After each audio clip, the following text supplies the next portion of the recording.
Whether on premise, hybrid, or in the cloud, RCS gives broadcasters the tools and support to create, schedule, manage, and deliver content with confidence. RCS is the trusted leader for audio professionals. Dear listener, welcome to the Quarter Hour. I'm Wade Kingsley, and after yesterday's craziness of Kyle's launch, today we're going somewhere a little more genteel. A little more class, shall we say. We're heading to the UK to discuss their latest radio ratings with the Media Club podcast's Matt Deegan.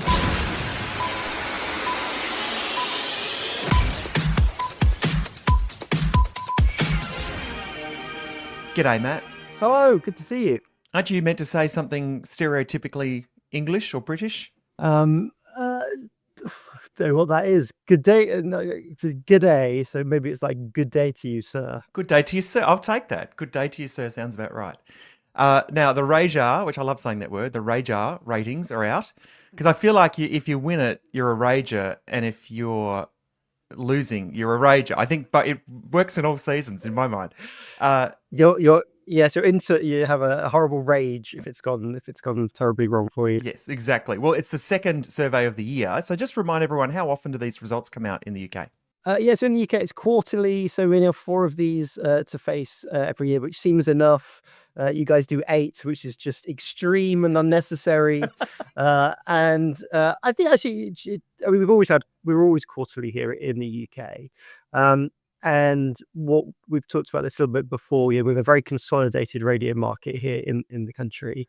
The vast majority of radio stations are run by Global or Bauer or the BBC. Collectively, they account for over 90% of radio listening. So it's a hugely consolidated market.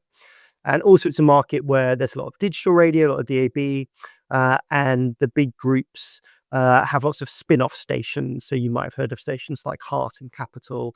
They've all got a lot of spin-offs like Heart 90s and Heart Love and Heart Musicals and Capital Anthems and Capital Chill. So rather than being such a focus on single stations, we're kind of focused on national radio stations and like national brands. So we have less of the kind of Sydney, Melbourne, who's winning in a city thing that you guys have. Absolutely. Well, it's also less anxiety provoking, I would say, to have only 4 a year instead of 8 a year. So you're probably ahead of us in that regard as well. So the big results that I could see was it looks like for the first time commercial radio is actually opening up quite a lead now over the BBC. There has been a gap, but is this the largest gap ever between all of commercial and all of BBC? I think it is, but also it's the highest reach for commercial radio. So 40 million listeners a week listening to commercial radio. Hours up about 4.7% on the quarter and a bit up on the year. That's 573 million hours of commercial radio listening each week, which is really strong. And is that because BBC are rubbish? No, it's not. It's again partly, as I said before, about these spin-offs. Historically on FM, BBC had a lot of the FM spectrum. It was very hard for commercial radio stations to launch. There wasn't a lot of space for them to launch.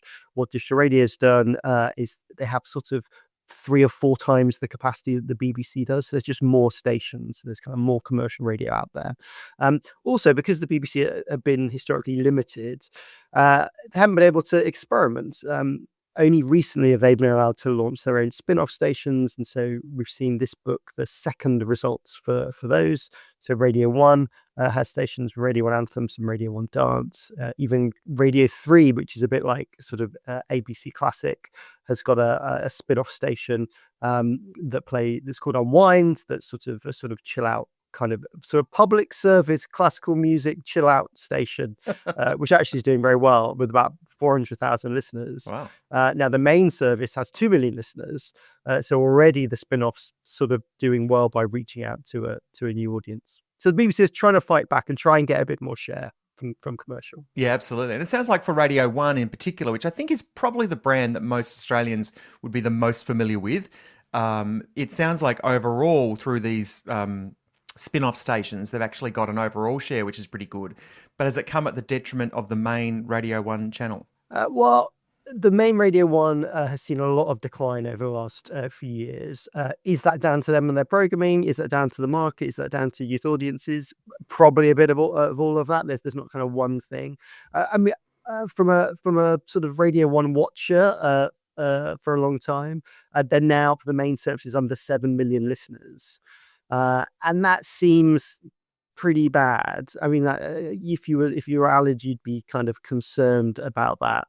Only a few years ago, Radio 1 was doing like 9-10 million listeners. So we've really seen it fall back. He's just announced a bit of a new schedule for later this year. So they're trying to tackle some of that. But yeah, by having anthems and dance, they've now got a portfolio and they can talk about their kind of total brand reach. And at the moment, those new launches give them a good number. But again, they're still going to face this challenge of youth audiences consuming a bit less radio, but also having a lot more options of things to listen to based in the radio world and in sort of streaming and podcasts too. Yeah, I thought it was curious. I read in one of your pieces that you wrote as a result of the wrap-up of the ratings results that there really isn't a targeted station at, let's call it 13 to 24-year-olds. I mean, you can argue that contemporary music does have a place and people who are 13 or 39 love new music and that's fine. But specifically targeted, talking their language, culturally touching on the touch points, breaking the rules like people of that age like to do, there isn't really a format for them, is there? No, and this is kind of one of my bugbears, and I'll keep saying it, not that anybody's saying anything about it, but just general media for teenagers here in the UK. We used to have a sort of a big strand on TV called T4, which was kind of for teenagers. That's no longer here. Radio 1 used to do the Teen Awards and would have kind of more programming for teens. That doesn't exist anymore. And obviously YouTube and TikTok do a lot of these things, but we've seen broad mainstream media seems to have given up even bothering having a go at that space. And that worries me because if we don't have that audience in our gang today, why would they come back later on? And on the radio side, Capital FM has always been a sort of more youth targeted service. Listening to that station, there are loads and loads of throwbacks in there that there did not used to be a couple of years ago. That station has broadened to being a sort of 15 to 44 station. And the reason they're doing it is hours. Like there's less hours from younger audience, less TSL. And therefore they need to sell their hours. And so by being a bit broader, they kind of keep it that slightly older audience. And they're very clever. And that station is programmed so that the music they're picking is not disliked by 16-year-olds and it's not disliked by 38-year-olds. But as you said, that the problem is it's nothing for them, for the young people, something that really, really kind of targets them. And you're starting to see a bit in 25-34. I was having a look at some of the 25-34 numbers on the blog this week, and it's you're seeing reach declines, and you're seeing cum declines, translate it, and you're seeing thank you hours TSL declines as well. And if you're 25-34, you have got a lot of options. You've grown up with Spotify and streaming, you've grown up with podcasts, you've grown up with YouTube. There's not necessarily the need to consume lots of radio. So if you think of radio fulfilling sort of a functional thing of music to accompany you throughout the day, or free music, or any of those things, that's kind of less necessary for that audience. And now 25-34, obviously core for commercial media everywhere. And again, they're going to grow up. They're going to become the 35-44s next, and they're not going to suddenly change their behavior. So if we as a radio sector, and actually a broader media sector, not just me having a go at radio, if we're not creating media products for teenagers, for people in their 20s now, we're in a tough, I think we're going to be in a tough spot later on. Yeah, I agree. And look, as someone who's got two teenagers in the house and a dad that's got a career in radio, they're not really radio consumers. So despite my best efforts, but what they do get involved with, this is quite fascinating, I think, Matt, is they get involved in the experiences that radio brings. So if we remember, we go back in time and radio was you'd have the DJ out the front of the concert introducing the band, and you'd only be able to get tickets through the radio, and you'd go along and all the events would be branded by the radio stations. So I've got a daughter who I took to one of Nova's Red Rooms recently, and we're all heading up to a Triple J event called One Night Stand. So they get involved in the radio when there's an experience involved for them, and it's very similar amongst their friends. But the idea of just tuning in on the radio doesn't exist, because why would they? There's ads. And with Triple J, they kind of like it, but don't stick around long when it compares to other stations. And the other thing I've noticed too, and I still don't know why there's not this format anywhere in the world, is they get about a verse and a chorus into every song and skip. Now, I'm not saying I would love that if I was a musician. I would hate that if I was a musician. But TikTok has taught them they don't need to sit through a whole song. They can literally go, yeah, I really like that beat. I like the first verse. I like the chorus. And then I'm out. Why isn't there a format that plays skippable music? It feels like a real no-brainer to me. Well, there used to be a format called Quick Hits in Canada that's worth probably having a look into, which is what they did. They basically butchered songs down to sort of 90 seconds, 2 minutes. And I thought it was really interesting. All the record companies got really grumpy, and so it sort of disappeared.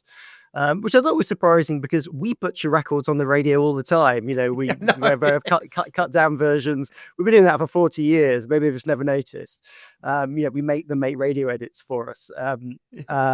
And so maybe that should come back. I think experience is important. And if you look at successful podcasters who are doing live shows or executions or events or whatever, that's fun. Like, you're part of the club. It's a cool club. You get to go to a thing with people who are like you. Radio's done that for quite a long time. Here in the UK, we do that on a big scale. So like the Summertime Ball, which is at Wembley Stadium, it's 80,000 people. At the O2, Capital do kind of Christmas events, and like they are amazing events with amazing pop stars, and they're kind of tentpole events. And I think actually for radio, how do you do the big stuff, but also do the smaller stuff as well? What do you build around a breakfast show? How do you kind of emphasize that connection with the audience? What's the sort of the stuff you do on social media? How do you bring that into the real world? So I think there is sometimes that radio is playing a sort of older playbook, both audience wise and in tactics. Why is that? Is that because there aren't the people anymore at the stations? It's been talked about on the show a little bit. It's not, you can't sort of go, hey, why don't we do the show from the beach this weekend because it's amazing weather and it's something's happening. That's much more difficult to do when it's basically run out of Sydney and there's one guy and a dog in Brisbane trying to do something else. So and we face that here in the UK too. So what does the ratings tell us? The ratings really here in the UK is fairly static. When you look at the big groups, particularly at the brand level, it's pretty static. We had a new station launch in Scotland, which is sort of from a TV company. They have a really good start, better than anybody expected. It's sort of all Scotland all day, and they've gone older, which is sensible because that's sort of the people that listen to the radio a lot. And if you're starting, maybe that's the right place to start. So there are opportunities, and maybe some of the bigger radio groups need to, as well as run their very successful businesses, do a few things that are a bit different to just see, do they start to build new audiences? Yeah, absolutely. All right, just before I let you go, I want to ask you about Radio 2. So that's probably the other brand that most Australians know of through the great personalities that have been pretty much mainstays across the BBC. It does feel sort of a natural progression in your career. You start in Radio 1 and head towards Radio 2 or Radio 6. So Radio 2 is still the largest radio station in Europe by audience, isn't it? Yes. So they've got 12.4 million listeners. Reach was down 1.6% this quarter, about down 2% on the year, which is, it's down as never good. It's not sort of dreadful. They've had loads of changes. So, they lost a breakfast show. The drive time show has moved to breakfast. Their afternoon presenter is unwell at the moment, so is off air. They haven't replaced the drive time show. That is for the biggest station in Europe. It's a mess is maybe a bit rude to Helen who runs it, but she's had some trouble with her very high quality DJs recently.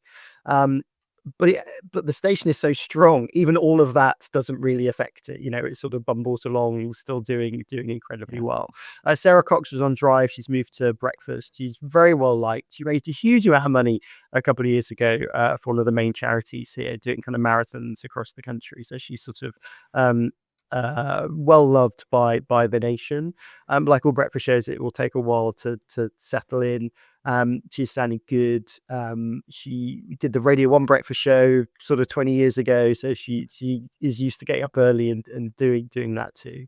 So it'll be interesting to see how that beds in, but also just how that affects the rest of the station. What are they going to do in afternoons and Drive?